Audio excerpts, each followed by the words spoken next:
Thank you. And I'm going to introduce our speaker today, author and hospice chaplain Christina Kukuk started writing obituaries for her small town local newspaper as a teenager at her after school and summer job. She went on to earn both journalism and divinity degrees, publishing essays and preaching eulogies in Ohio, Minnesota, and now Oregon. Her book, Loving What Doesn't Last, an Adoration of the Body, published with Morehouse Publishing Company in 2021. With that, I'm passing the mic over to Christina Kukuk. Thank you so much. Thank you. I am delighted to be here, and I just love seeing all these faces. I'm really grateful to Nadia and to Kinofu and to Melanie for the invitation to come and visit with you all and spend some time talking about humans who are really fun to talk about. Sometimes I think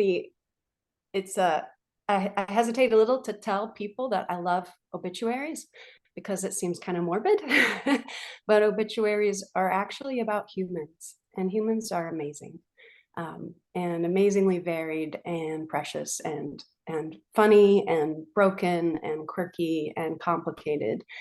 So I'm looking forward to having some time to talk about these things with you today. I want to share that, thank you, Kinofu introduced me just a little bit, and hopefully that's enough. I think it'll be more fun to jump into the work that we get to do together, the play we get to do together. So before we start, or as we start, just a couple of notes. Take care of yourself. If you need to, take a bio break or get something to eat or snack, feel free to do that. You will need a couple things. One is some way to write. I actually still just use a pen and a pad of paper when I want to write freely and without perfectionism. It helps me to just still be able to scribble. So you might want a pen and a pad of paper, or you may have a tablet that you like to write with. So you want something to write with. And I suggest or recommend something warm to hold, like tea or a coffee, some beverage that will keep you cozy. You can have your favorite slippers on. I know Melanie likes to wear slippers. Something that will help you feel grounded and comforted for yourself. A little bit about today. First, who recognizes the quote in the title? The line, birth to earth, womb to tomb. No. Anybody recognize where that comes from? No. West Side Story. It's the call and response back between the characters who are fast friends and who are family to each other. Birth to earth, womb to tomb. And it speaks to human relationships and how important they are to us. So I thought that might be a way to get into writing our own obituaries. Today's outline for today is I forewent creating some fancy slides for you, partly because I have a kid homesick from school. So some things just had to adjust today. So no fancy slides, but I do have some resources to share with you, and I'll screen share those when it comes to time for that. But as an outline for the day, we're going to start with a few writing exercises just to kind of like shake the lead out of whatever we've been doing today, whether that's work, whether that's chores, running errands, and kind of get some creative juices flowing. So we'll do those. They'll be fast. Nobody's reading them. Nobody's judging them. Little lists and some time to write, and then share folks if they want to in the big group. Then in the middle, I'll do a little bit of what I might call instruction or education or some knowledge sharing about obituaries and some perspectives I have on them and why they matter, what they can mean for us. And then we'll spend time working on our own. And when I say our own, that could be a couple different things. It could be for someone, you know, a neighbor, or it could be your own, as in you want to write your own obituary. That is not morbid, and we'll get into that in a little bit about why I don't think that's morbid at all. And then if we have the functionality, I'd love if we can pair up in breakout rooms, if we can do like 2 at a time in breakout rooms. Is that possible, Kinyofu? Definitely. How Yeah. long would they be? That'll be a little bit later in our time together. I'm thinking maybe it'll be 5 or 10 minutes, depending on how we go. Okay. And that'll be a time to share one-on-one with each other, just one person, a little bit about what you've written and what your thoughts are so far. And then we'll close with some of my favorite obits, some conventional and some non-conventional. That won't be very long, but just some time to connect back together, field questions if you have them, and see where we're at, what we've gleaned, what we've harvested. How does that sound? Fine. Any questions before we jump into all of that? No. Maybe we could give people like 1 minute to get their tea, their paper. Oh yeah, yeah. If you need a I minute, mean, to I get your felt tea, like you I can couldn't take- step away to get my paper, so Okay, would like good call. Yeah, let's take a minute if you need to get your tea or your paper or your notebook. thank you.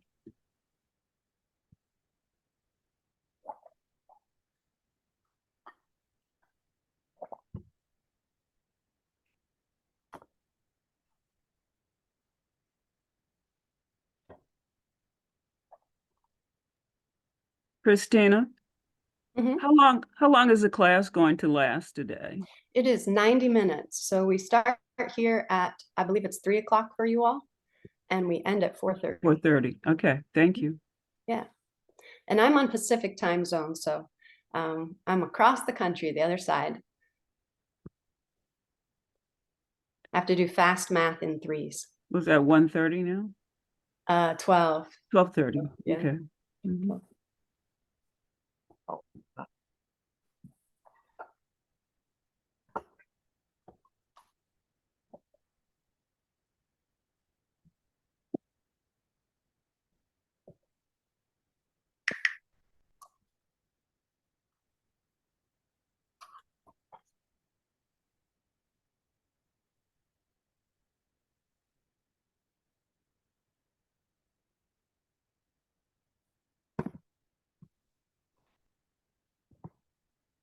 Using Nadia as my guide for when people are ready with their writing equipment.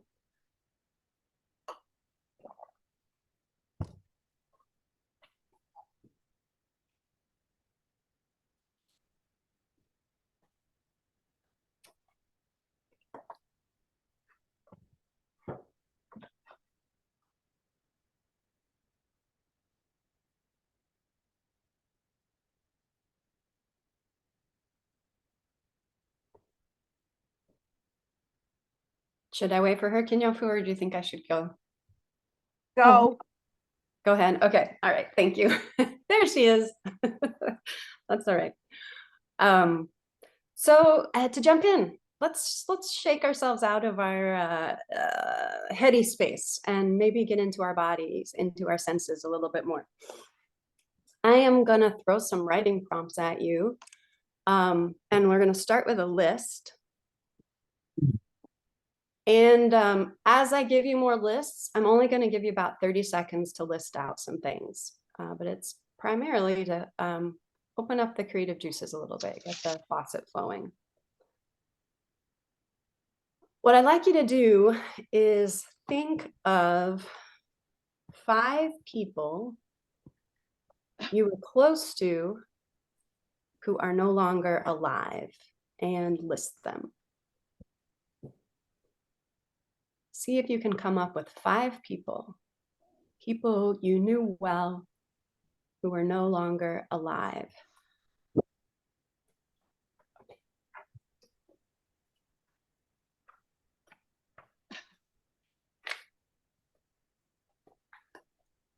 I'm going to do it too, so you know I'm not just inflicting this on you.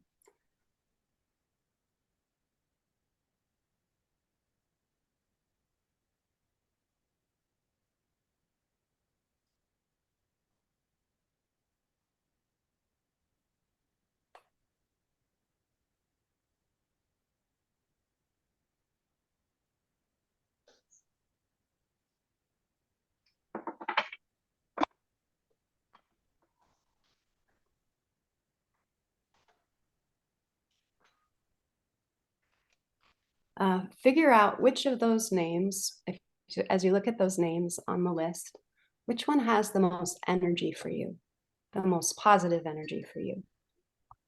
Which one kind of comes alive or leaps off, and circle it, that name.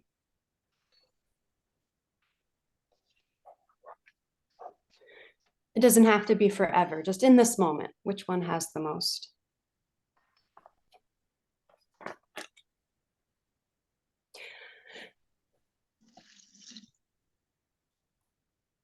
Think of a place you might have been with them, a location. What are 5 places you might associate with that person? 5 what? 5 places you might associate with that person. Where are you with them? Is it their home, the park, the ski slope, local library?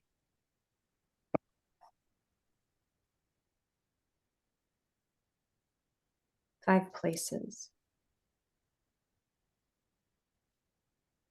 If you don't get 5 each time, don't worry about it. Just list as many as you can think of. Now ask yourself, what do you hear? 5 sounds that you hear if you're with this person. Is it a favorite curse word or a hymn? What do you hear?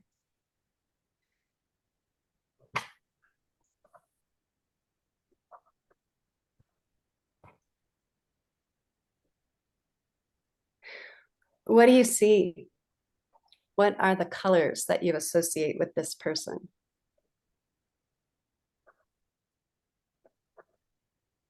So as many as you can. What do you see?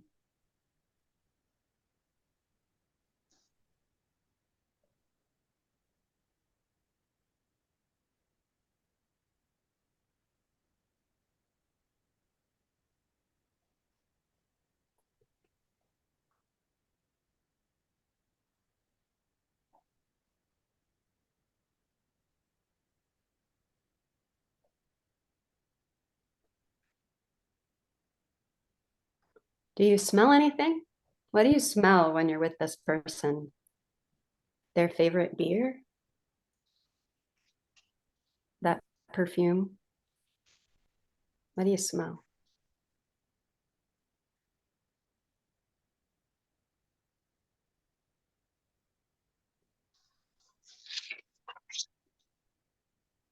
Nail polish remover.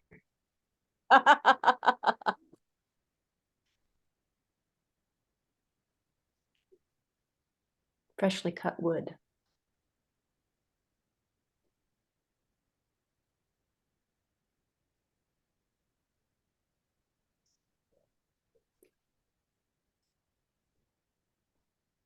What do you taste?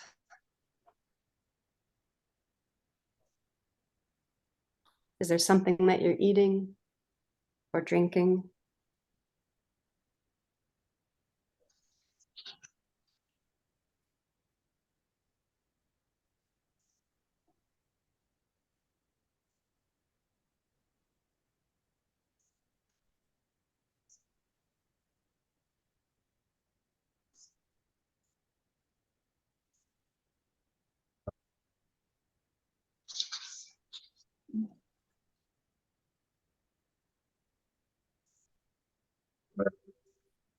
The last one is texture.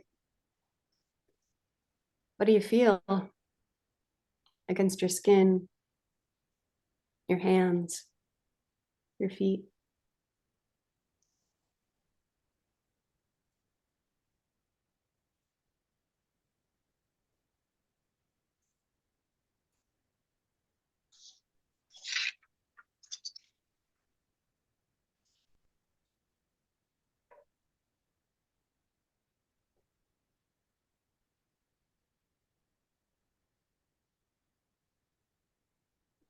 And we'll give another 30 seconds just to write anything else that comes to your senses when you think about being with this person.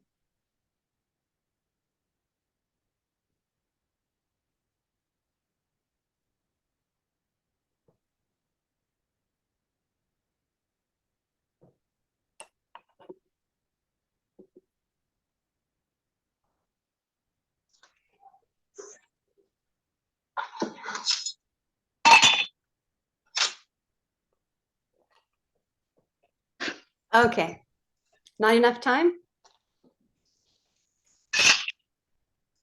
What was that like? Still going. What I invite you to do, if you'd like, is take the next, I'm gonna say 9 minutes. Take the next, might be have to 5 minutes. Take the next 5 minutes and write as much as you can about this person, as if you're trying to capture them for someone else.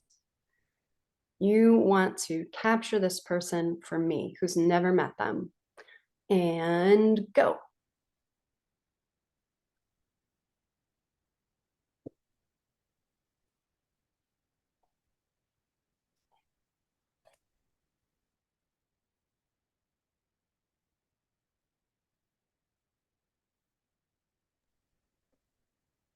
Feel free to use those sensory details, but don't be limited to them. You can include more things as you think about them and who they were.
I'm gonna give us another minute.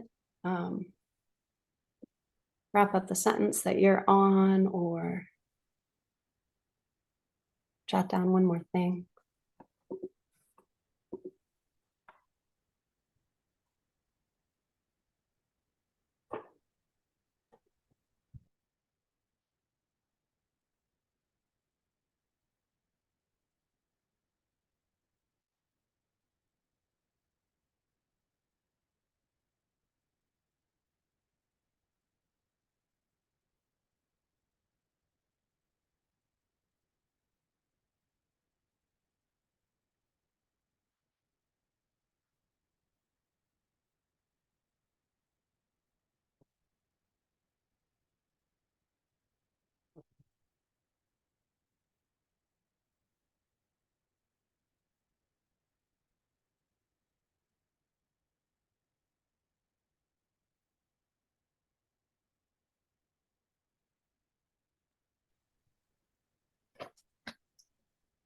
Let's pause then.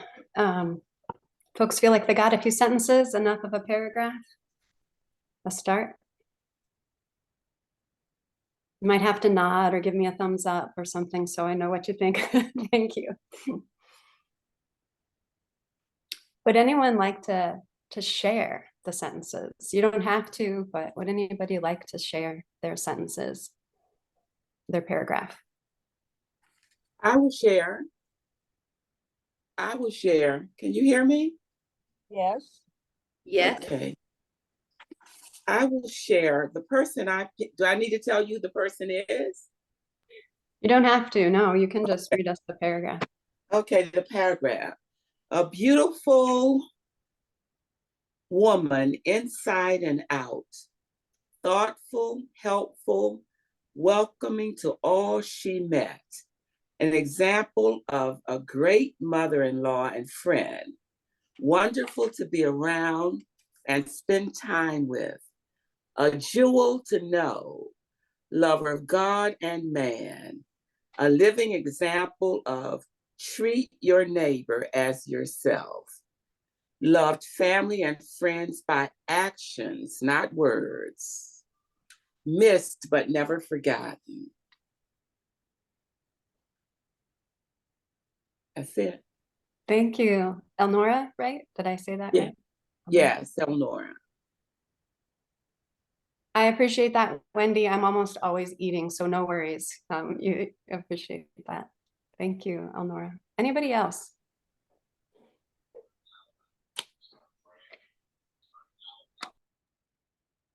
I'll How do you raise your hand? share mine. Okay. Okay. She sewed all my dolls' clothes, made me stuffed animals every year. My room was full of them until they went into the guest room, and I kept my favorites in my room. The Red Riding Hood that you flipped upside down, and she became the big bad wolf, and Grandma on the other side. I had the clown for a long time, but it scared me, so I drew with red lipstick on its mouth and cheeks, and then it scared me more. She lived in Minnesota. She was a World War II nurse. She had 4 kids, my dad being the first. She was married to my grandfather for a long time. And once she was more involved as a mom than a nurse, she stopped working. She was salt of the earth. That's all I got to. Thank you, Nadia. Thank you.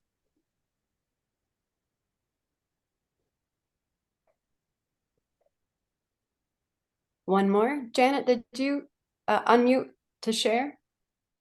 Sure. Okay. My mother wore plain house dresses. She was a small but mighty person at 5'1". She was always working. She had short brown permed hair with a reddish tint. She was very serious, but we did laugh with Lucy Ricardo every Monday night. I remember the conveyor sketch where she had to pick up the chocolates as they sped across the belt. And we all loved that and so look forward to our Monday nights together in the cozy, warm dining room. My mother worked very fast and always did the ironing right beautifully. She was a perfectionist. She had brown eyes and a sturdy body, wide hips, and broad shoulders. She was a worker. That's beautiful, Janet. Thank you.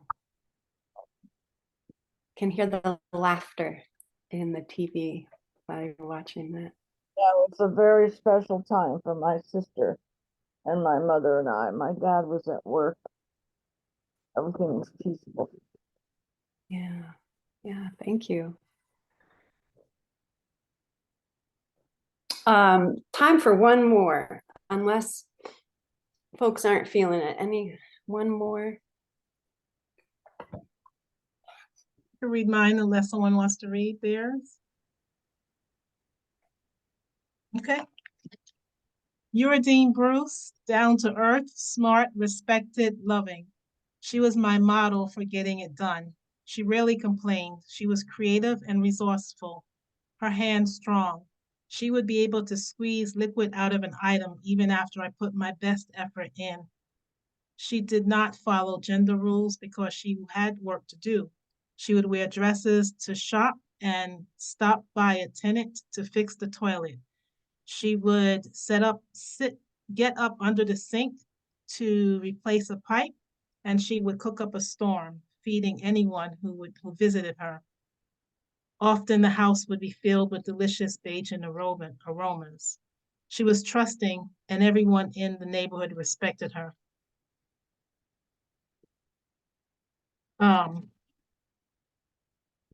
Okay, misplaced sentence here. I remember the smell of pig's feet from one occasion when she cooked it, always the smell of something baking.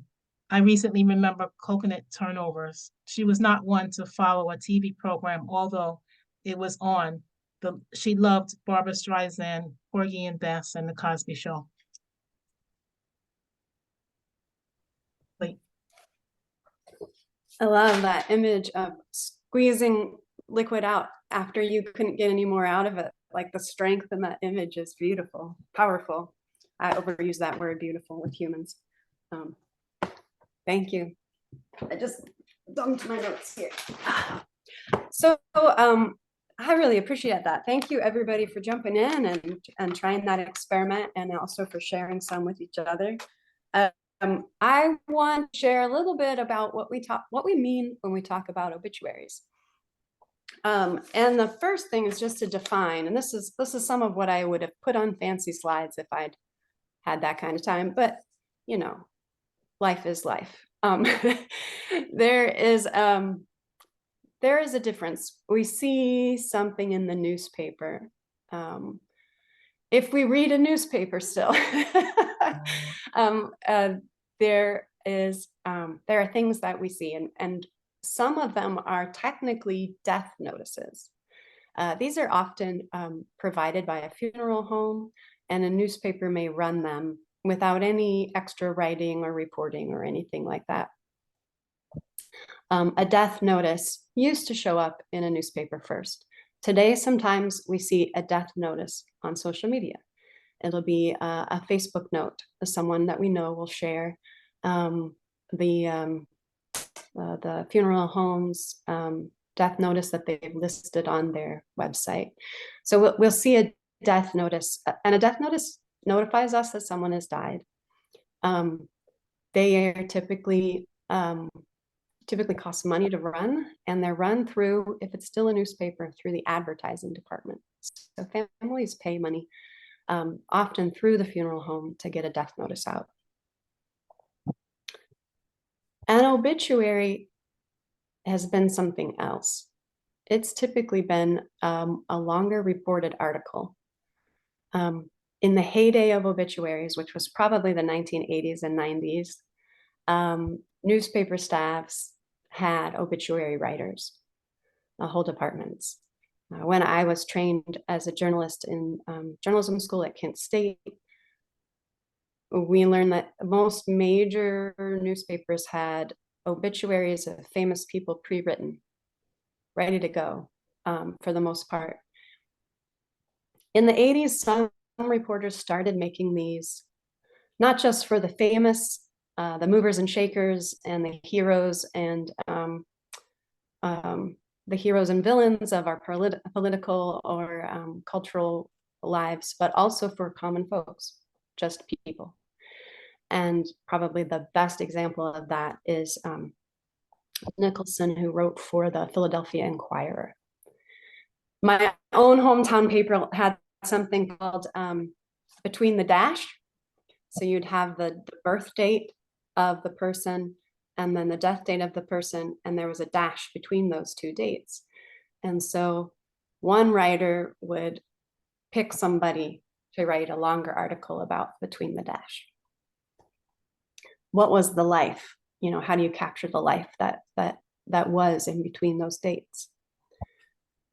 Of course, our media landscape changes a lot, and today most often folks will either get a death notice if possible, or family or friends will write an obituary about them. Some folks have started to write their own, and I have a couple of examples of that. But I want to just look at sort of the form of the obituary first, because there is a form to it, and the great obituaries have these elements to them that tell us something about the human that is more than the sum of when they lived and died and what they accomplished. So if we look at that form first, I just want to show you there are elements to it. And I'm going to screen share a very funny and poignant take on what obituaries mean and where they come from and why they are interesting is Marilyn Johnson's The Deadbeat, which is about this heyday of obituary writing. Before the media conglomerations and sales of the early 2000s and all of the downsizing, most newspapers do not have obituary writers anymore. But before all that happened, this was a form, and you'll still see it with famous people, either in London, the London newspapers, the UK newspapers, or our biggies, you know, the LA Times or the New York Times or the Washington Post.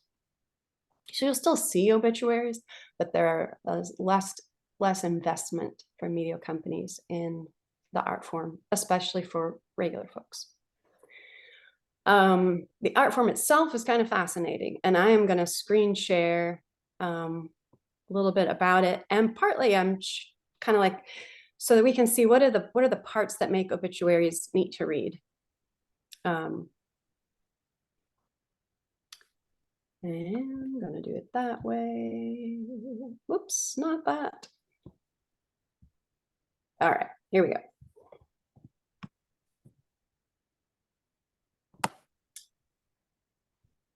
It'll take me just a minute to adjust this so that it shows you what I wanted to show. And yes, if I had made this on fancy slides, it'd be easier, but this is how we are today.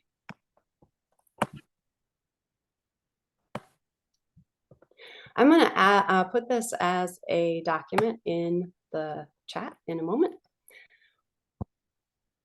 But here are the elements. Almost always there is a name, and that name is followed by a clause that sums up who this person was. Johnson likes to call it the tombstone. It's the thing that's etched in stone. It's what ultimately matters about this person. An example is father of the modern Cleveland automobile show. I mean, I want to write that. I want to read that obituary, the father of the modern Cleveland automobile show. So it'll say the person's name, their age, and then who they were. And then usually the next part is the bad news, the cause of death. Lost their battle to cancer. That's often language used. Or died peacefully at home at so-and-so. So that's the bad news. Someone died. Johnson calls the next part that comes the song and dance, an anecdote that illustrates that sort of a turning point in the subject's life. A finance banker until September 11th attacks on the Twin Towers sent them into fire department chaplaincy, something like that. Don't tell my friend that's her obituary, but she's not dead yet. So, and then often something like Johnson calls it a reverse shift. It's the thing that takes you back to the beginning of the story of this person's life. Born in rural Saskatchewan, Lawrence grew up in Winnipeg, that piece. And that is followed by the chronology. This is, where they went to school. This is who they married. These are the children that they had. Here is the job. These are the jobs that they worked. These are the things. You can tell when family has written this, because this part can often get tedious.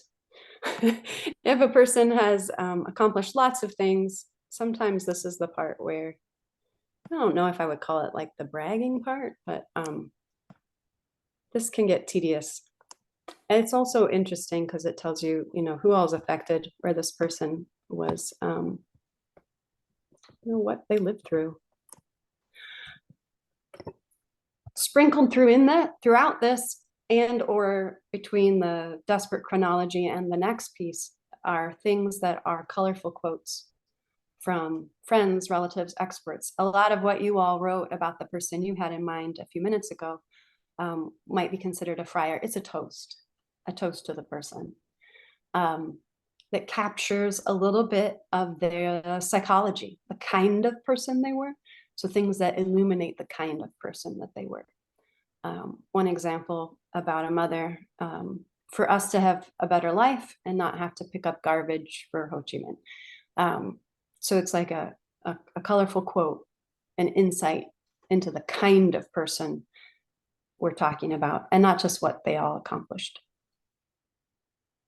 Some papers, especially the Telegraph, which is famous for this, often include some kind of fact or juxtaposition that's kind of a joke, kind of a little bit of irony or a wink at the reader.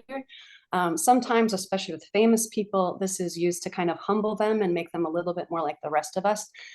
Something like, it was also noted that her hobby was keeping pigs. Like, like something that sort of balances out the amazingness of this person with a little or an irony. So this is called the Telegraph. And then Johnson says most obituaries close with what she calls the lifeboat, which is the folks who are left behind. This is a fancy one. Lady Callahan is survived by her husband and their son and 2 daughters, one of whom is. And sometimes that'll include someone, it just kind of gives some insight into who is left behind, who is grieving. So that's the anatomy of an obituary in the newspaper form, and the sort of reported journalistic style. This kind of obituary is not usually written by family. Doesn't mean you can't write this kind of obituary about a family member, but it's not usually written by family. Sometimes it's written by a friend or someone who is well known. I'm going to stop the screen share there and stick this in the chat for you if you want to look at it.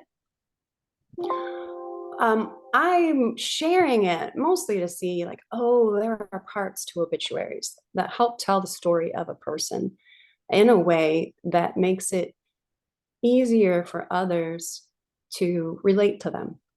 It opens a way for us to connect to their humanity. And there are tools in an obituary that help that happen, that help make that happen, to tell the story completely. And just a minute, I have to figure out where I put it.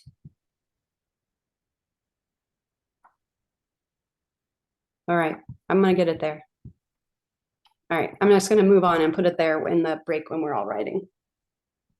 Okay, there's a document. I'll stick it in there for you.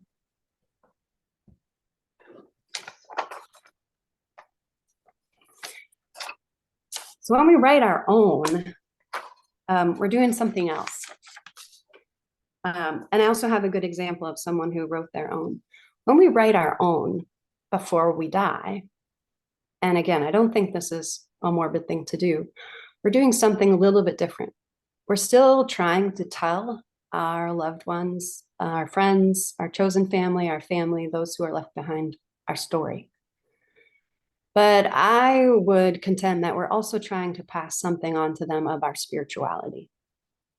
And when I use that word, it's a big tent word that can include our religion and does for some of us, but it's bigger than that. It is our beliefs and values. It's our relationships, our family and community, like who are our people? And it's our sense of identity and purpose. You know, what was most important to us in our life? And that can be an amazing exercise, a spiritual exercise for us as humans,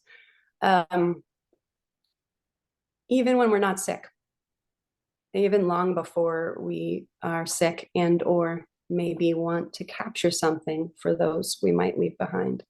It's an especially powerful exercise for those who may be nearing end of life, especially to capture things when they can still be remembered. And to, in a sense, prepare for a good death by honoring the good life. And I want to share this, I'll also include in materials afterward, a definition of spirituality that might help capture what can be conveyed in an obituary that we write for ourselves. And that one I know is right here. I'm going to share my screen.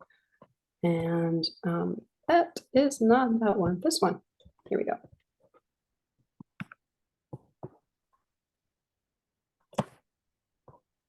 Again, there are fancier ways to do this, but this is, this comes from a palliative care, huge palliative care study.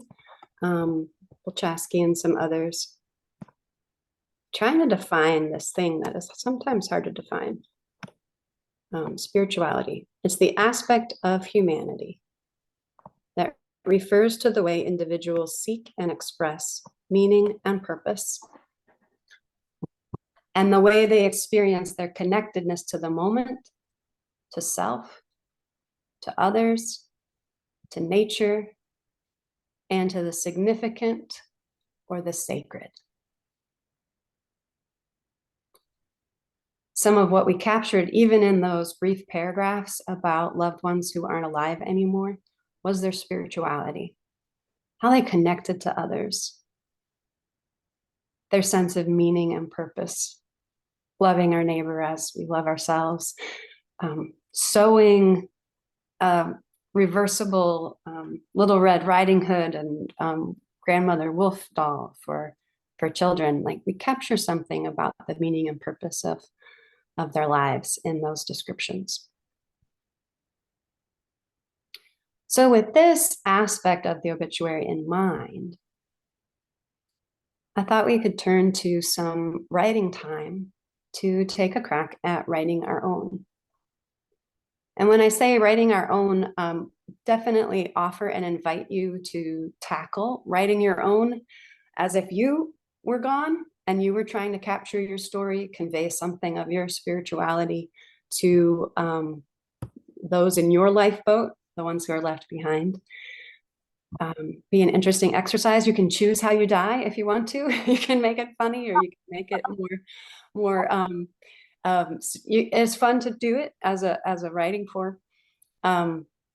But you could also choose to write your own as a service to someone else. So I also want to offer that.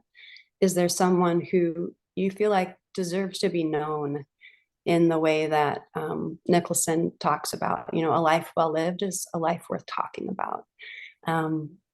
Someone who may not have gotten the spotlight in the community, but deserved some homage, deserved some communication of their life mattering. So I think you can go either way, and I'll just leave that up to you. But we're going to take the next bit, and quite a bit longer. We're going to take 15 minutes or so, maybe 20, just to work on our own obituaries. After that, we'll split up into twos and share as you feel comfortable. And then we'll come back together. But for the next 20 minutes, 15 minutes, maybe 20, take any of that that's fruitful so far, the sensory details, the quotes, and those aspects of our spirituality, what's important to us, and take a pass at it, try, play. And I'm going to put that elements of the obituary in the chat so that you can use that if you want to as a scaffolding to play with the obituary. Any questions? I actually just wanted to say those two details that you pointed out, the squeezing from the bottle and the doll that had the Red Riding Hood and the wolf were two things that really leapt out to me also when people were reading them. And it's those little details.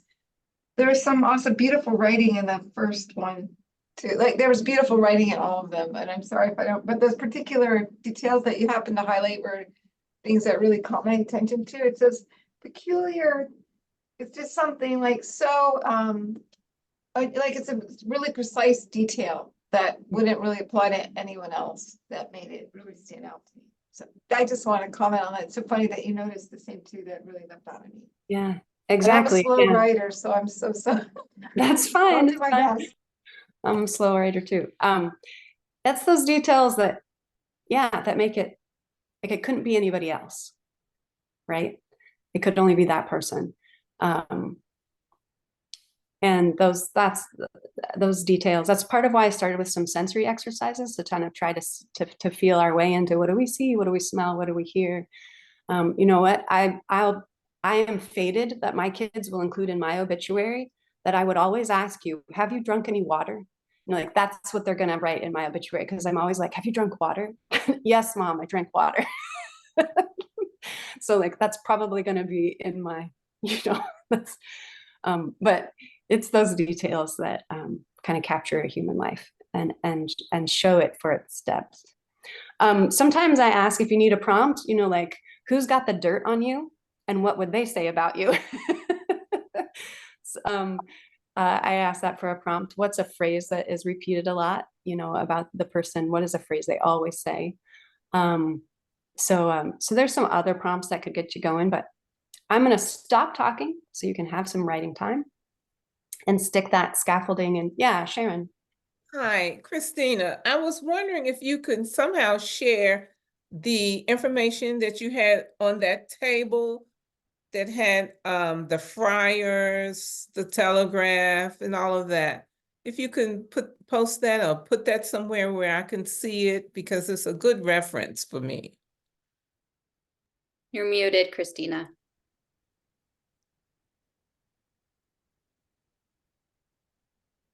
You're still muted.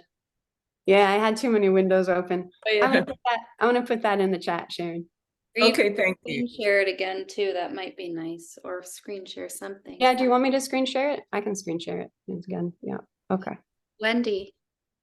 You know, I never Thank you. write. Would you say again what you recommend? Are we focusing mainly on the spiritual parts of our own obituary, or are we writing an obituary in the form of the outline that was just asked for? My suggestion would be to write your own obituary. Use whatever elements of that form are helpful to you. You know, I never write by hand. I always only write on the computer, so I'm kind of Totally fine. You don't have to be on screen. That's okay. I can All right. I'm gonna stick it in. I'm gonna stick the elements of the obituary in the chat, and you guys can go for it. You can't mess this up. Don't worry. It's not going in the paper tomorrow. I promise. Just play. So Play. I can come back. So I can write. Yes. Yeah, you can come back, Janet, if you want to. Come back at 10 after or 15 after. Thank you.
You have about a minute or two to wrap up where you are.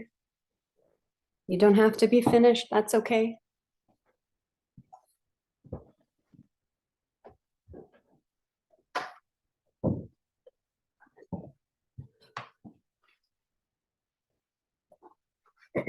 We'll come back together.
I'm jealous, Melanie. You look like you get to sit outside.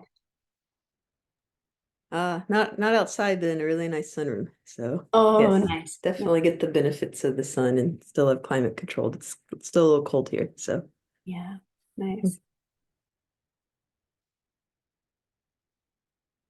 Last minute. Let's wrap up and come back on camera if we want to, if you want to. Come back on camera. What we're going to do for the next 10 minutes or so, it may be 5, it may be 10. Can you tell I'm I have a hopeful sense of time. I always think we can do more in the time that we have. But we're gonna take some time just to split up into twos, and I'm gonna make them random. And All right, Christina, uh-huh. I didn't realize we did not set up breakout rooms in here. I assumed we did. I'm Oh, looking on here. okay.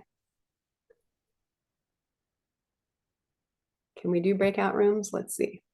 I've never done that before, so Yeah, I know how to do it, but it has to be set up from the back end, which means that we would all have to leave Zoom in order to come back after it gets set up.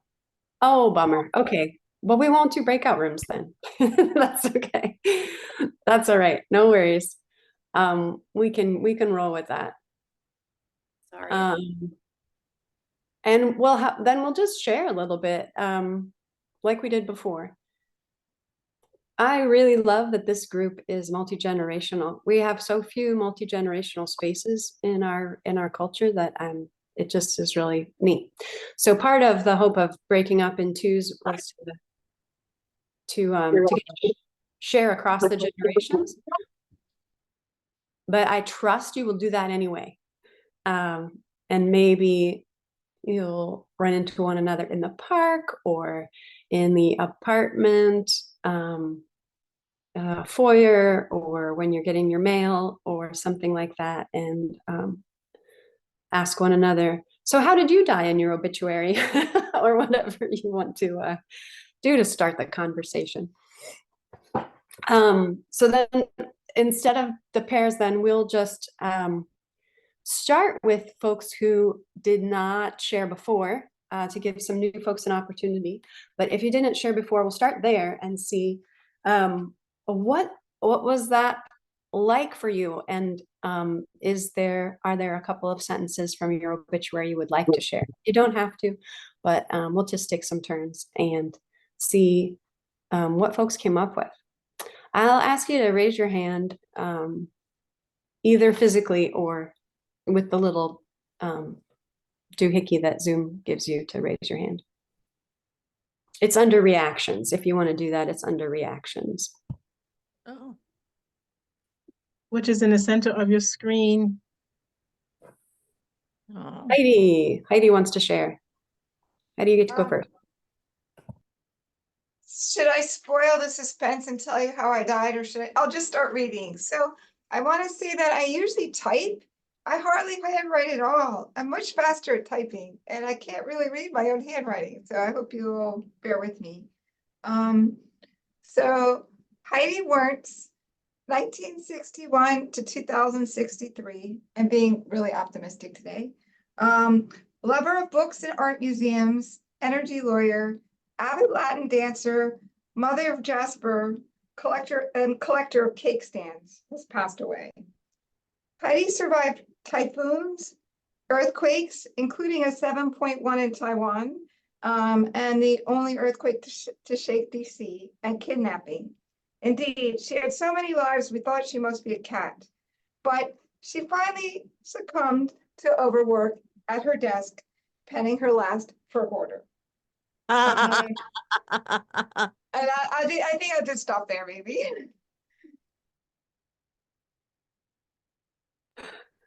Thank you, Heidi. That shows some resiliency and also some honesty with yourself that you will die of overwork at your desk. Yeah, thank you. Who next wants to share?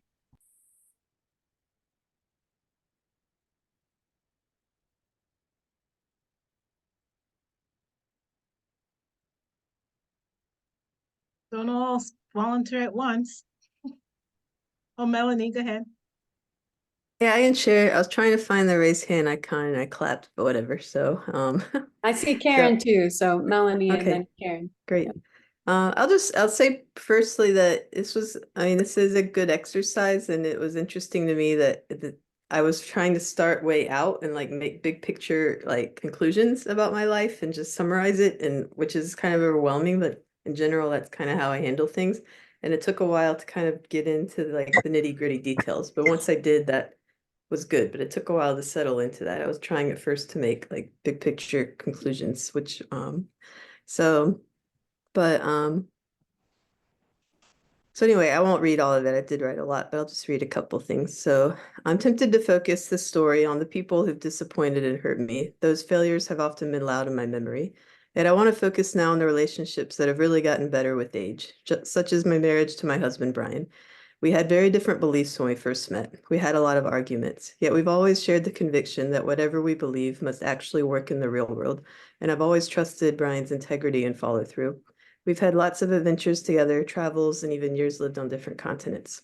So I've written a lot, but I think unlocking just actual relationships and starting to tell those stories is good. And I want to stick with that and help, or, keep going. And, I don't quite know how I'll die yet, but I'm sure that'll come out with some of the specifics. So thank you. I really like that you focus on the relationships. And I think, especially when you don't have the limitation of column inches, giving some room to the wounds in the life, I think makes sense. It gives a more complete picture of who we are and what shapes us. Karen, you had your hand up next. Yeah. Melanie, I really like the way you made it feel very personal. And I took a slightly different tack in that I took the perspective of my two daughters and standing in front of family and friends at a gathering and talking about their mom and what it was like to grow up with me. They grew up in a cabin in the woods. I mean, they had a very bumpy childhood, so I won't go into all of the details about it. But it was just a different way of seeing the unhappy side of their life and how they dealt with it and how they learned resiliency through that. So it was written in their voice, letting family and friends know who they were and what it was like to live with their mom. But I finished it up saying something like,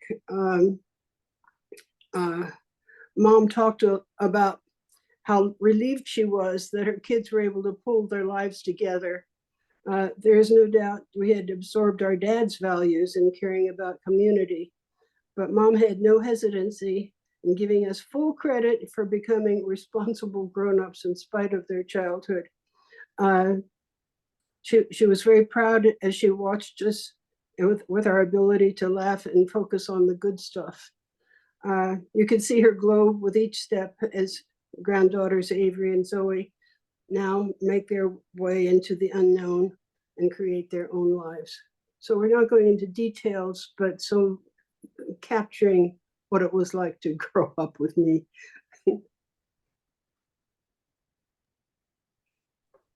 And That's neat.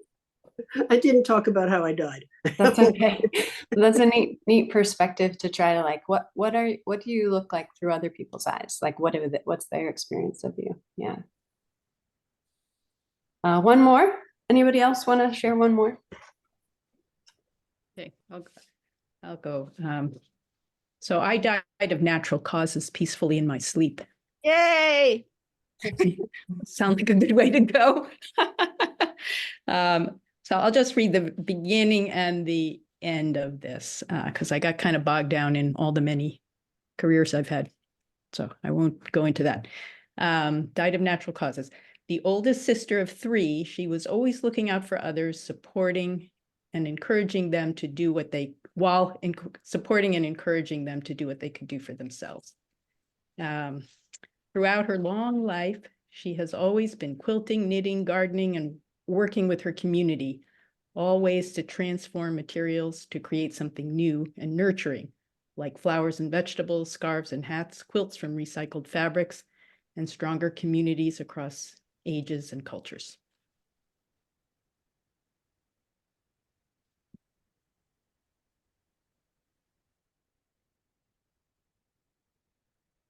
Thank you. Thank you so much, Laura. Appreciate that. Yay, quilting.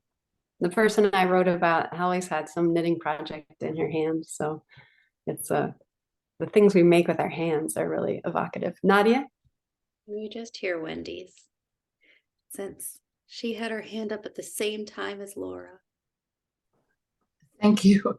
You know, I've been very distracted because of things going on here, but when I sat down to do it, I had advance warning in the sense that someone in a workshop once said, imagine you're writing your obituary. And I tried to imagine that, and my life has had such a sudden turn. I mean, I've done a lot of things, but then suddenly things changed and everything stopped. And I was like a 90-year-old woman with dementia when I was in my 50s. And so my life in all ways totally changed. And at that time, I couldn't put it together. I couldn't think of one concept for my life. And so it was interesting doing this today because I was so concerned that I talked to a couple of old friends and I said, how do you think of me? Because I can't remember who, I don't know how to summarize, and that was very helpful. So when I did this, I didn't get to all the twists and turns parts, but I said, and I don't have children, so it's not as clear who I'm talking to, but I want to have whoever it is have most of the people I know now have only known me since all that changed. They didn't know me before. And the people who did probably won't outlive me. So it's it was a little challenging that way. But I said, Dr. Pachter sought to improve the lives. Dr. Pachter was a psychologist and lawyer who sought to improve the lives of people through direct interactions and through public policy. She was passionate about nature and conservation and could often be found on horseback or hiking when she wasn't working, or later reading about conservation, or later in life reading about conservation philosophy and psychology. But then, rather than getting into all the other specifics, I thought about what the people said, and Wendy cried for the world and tried to fix it. She was a Libra, and she was known for trying to balance diverse interests, which made her an excellent mediator and committee chairperson. So that's the previous part. And then I'll have to somehow figure out how to weave in all the years since that stopped. What a quote. Wendy cried for the world and tried to fix it. That surprised me too. That was a college friend who's known me for all that time. And I think interviewing the people in our lives is a great thing to do. You know, what's a story you remember about me that just captures me? You know, like it's a neat exercise to do. That was wisdom to check in with them. Very cool. Thank you, Wendy. Really appreciate that. So I hope you'll keep going and keep writing, and maybe gives yourself some time later this week or this weekend to I know that 15 minutes isn't enough to capture everything. So I hope you'll give yourself some time to keep going. Maybe meet up with each other and do it over coffee or tea and share. What would be really fun is if you all got together again, either in this kind of space or another space in a month, and read them for each other and talked about what you learned about yourself, about your family, about what's important to you. That would be a neat exercise, but just throwing that out there in case you want to do that or continue on some vein about that. Ultimately, an obituary is a form, and forms are it's a genre, you know, of writing, of capturing a life, and all genres are constructs. You know, we play with them, we start with them, and then we play with them. So this is a form you can use for other kinds of loss too, and a way to process other kinds of loss. And an author I really admire is the poet Victoria Chang, and her poetry book Obit is about the illnesses of her parents and the death of her mother. So she writes them all these small losses throughout illness as obits. So just one example is this one is one favorite, real quick. Voicemail died on June 24th, 2009.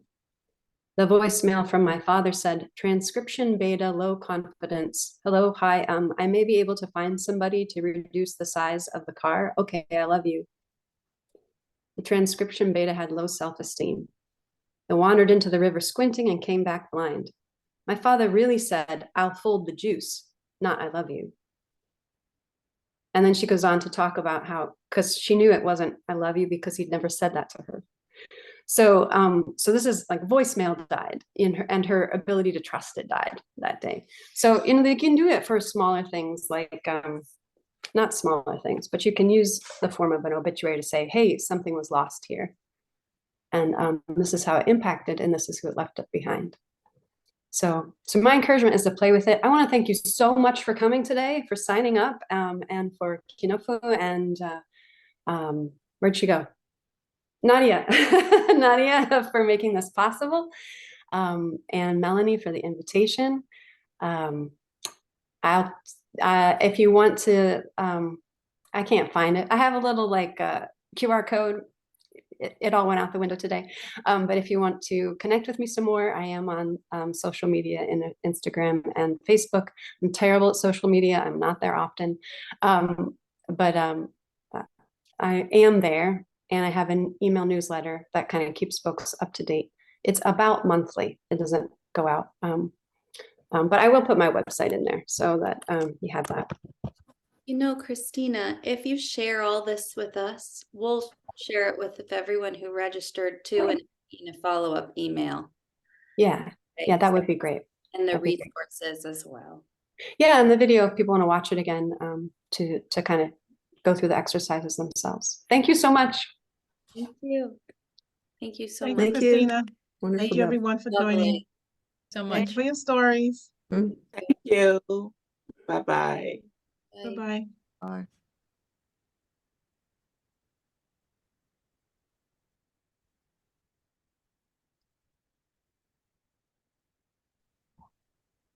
I'm just hanging on a moment, Nadia, to see if there's anything you want to. Bye, Heidi. Thanks so much. Chat. Thank you. It was really, really, really, I didn't know what to expect, and it was terrific. My friend Rachel Heck lives in your neighborhood, and so she forwarded this to me. And so it was great. Thank you. Thank you so much. And thank you for the book recommendations. And what is this intergenerational village or whoever is it that sponsored this and where is it? Yeah, the Greater Brookland Intergenerational Village is in Northeast DC, Washington, DC, in Ward 5 in the Brookland neighborhood. And we can make sure a link to that is in the follow-up email Yes, to Janet, participants. you registered, correct, Janet? So you got this. Yeah, I got a notice from my village, which Oh. is Northwest Neighbors. Yes. We work closely with Northwest Neighbors, with Stephanie. I will email you, Janet, more about Greater Brookland Village, just a couple, our website. When I would like to get a copy of that first thing that you put up, Christina. That the newspapers used as their Okay. templates for writing. I liked all the labels. I didn't have time to write them all down. That's very good. Sounds good. We'll make sure We'll do that. And who's the head of this village? I am Nadia Mercer. Nadia Mercer. Yep. So you can ask Stephanie from Northwest Neighbors. If I don't get back to you, you can bother her and she'll make sure I do. Stephanie's easy to bother. Yes, she is. Well, thanks again. This was wonderful. Thank you. I totally agree. Thank you both. Thank Bye-bye. you. Have a good day. Same. Bye. Christina. Bye-bye. Yeah. Bye. Thank you so much, Nadia.